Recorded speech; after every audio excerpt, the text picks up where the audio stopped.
One of the ways that you can become a reliable man is by loving the process by which it becomes to be a man. That's where we're headed in the rest of our discussion today.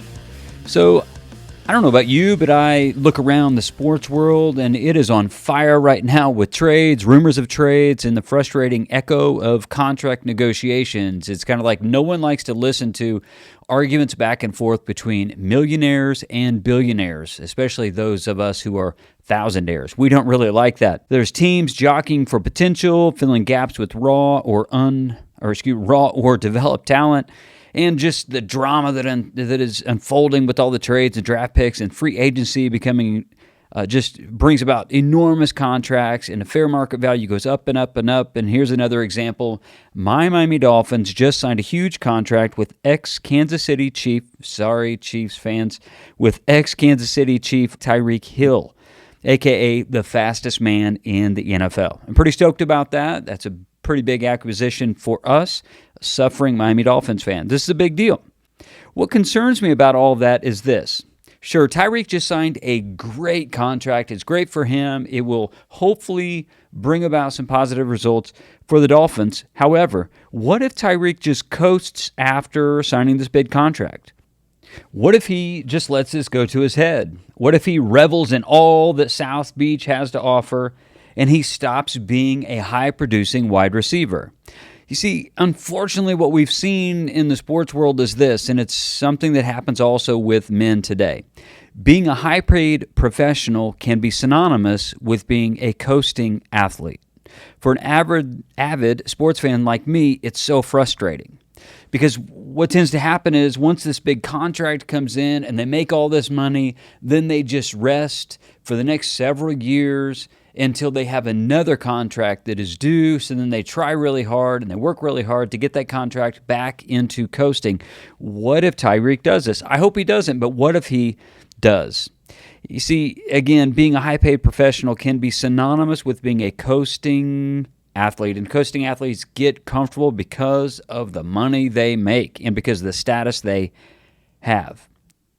But the other side of the scenario really offers no better hope. In the way that we understand being an amateur, we think it's being less than. So if you strive to be a professional at something, it's almost with this promise of achievement and accolades so that you can actually rest, because now you're the professional and you're going to get paid more to do that. But again, the other side of the scenario doesn't offer a lot of hope in the way that we understand being an amateur, because we use terms like, well, that was an amateur move, or stop being an amateur.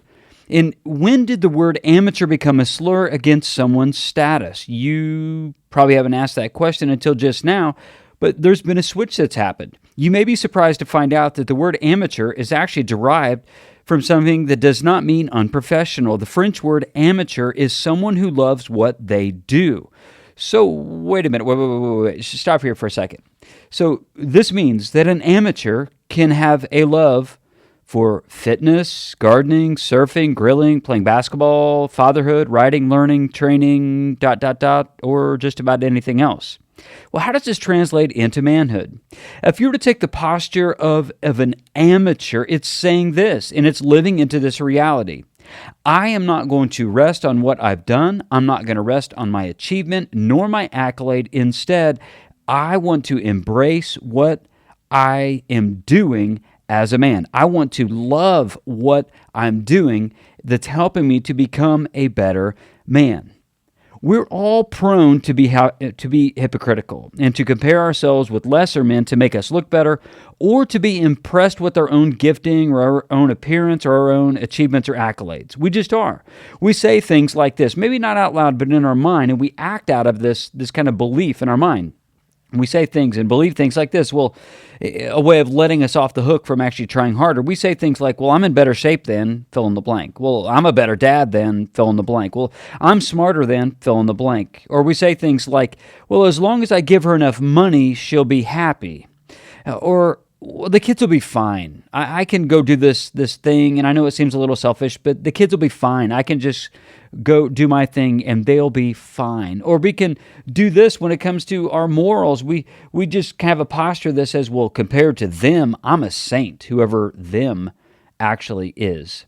And this is the wrong way for us to be reliable men. This is the wrong way for us to be good men. This is the wrong way. We need to have the posture of an amateur, not resting on what we may think it may gain us achievement-wise or accolade-wise of being a man, or being so good at being a man that we can rest to stop being a man, if that makes sense. So I just want to offer a few things to maybe help you, the things that have helped me that I've learned in the course of me trying to be a good man. One of the things is this: aim for purpose, not success. Aim for purpose, not success. You see, if you hit success, you're not guaranteed to hit purpose or to get purpose. But if you hit purpose, you actually get both purpose and success. So aim for purpose, not success. The second one is this: be an amateur. Be an amateur at heart and mind, and love what you do as a man. Don't rest on past accomplishments, and don't settle for personal accolades. Be an amateur and love what you do as a man. A helpful passage of Scripture, it comes from Philippians 2, 3, and 4, and it says this: do nothing out of selfish ambition or empty pride, but in humility consider others more important than yourselves. Each of you should look not only to your own interest, but also to the interest of others. This is a good way for you to become a good, reliable man. You see, as a man of God, I strive for excellence in everything I do. Not perfection. I'll never hit perfection, but I strive for excellence in everything I do. I feel daily, more than daily, often, many times I fail over and over and over throughout the course of a day. I fail so often. I say and do the wrong thing more than what I even care to admit. So I'm not talking about perfection, but I'm talking about striving for excellence in being a good man, not resting on achievement, not resting on accolades, not resting on what you think those things can bring you long term. Instead, I want you to do this. And this is just a bit of advice if you want to take it. If not, you can just do what you want with it. But this is a little creed, if you will, that I live by every single day. I want to earn the title of good man every day. I want to earn the title of good man every day. I know that we all come from different walks of life, and we've all prone to believe a bunch of different things.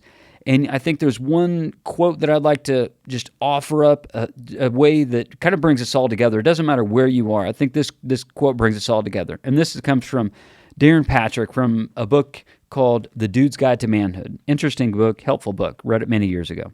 He said this: a man without a map will be a man without a spine. He will lack both conviction and courage. You need both conviction and courage to grow into being a good man. If you rest on accolade and achievement, you will find compromise. Instead, you need to be a man. We need to be pursuing what it means to be a good man, and it takes conviction and courage to do that. So you may be lost. You're the guy without a map, and I've lived so many years of my life without a map.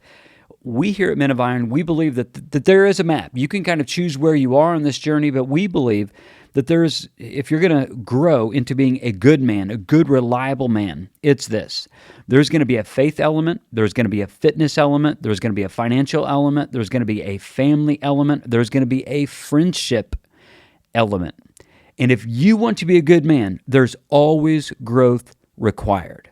Don't look around what everybody else is doing. Don't base your success off of past, or just base your future success off of past success and accolades and achievements. Instead, embrace what it means to be a good man, to be a good, reliable man, and earn the title of good man every single day.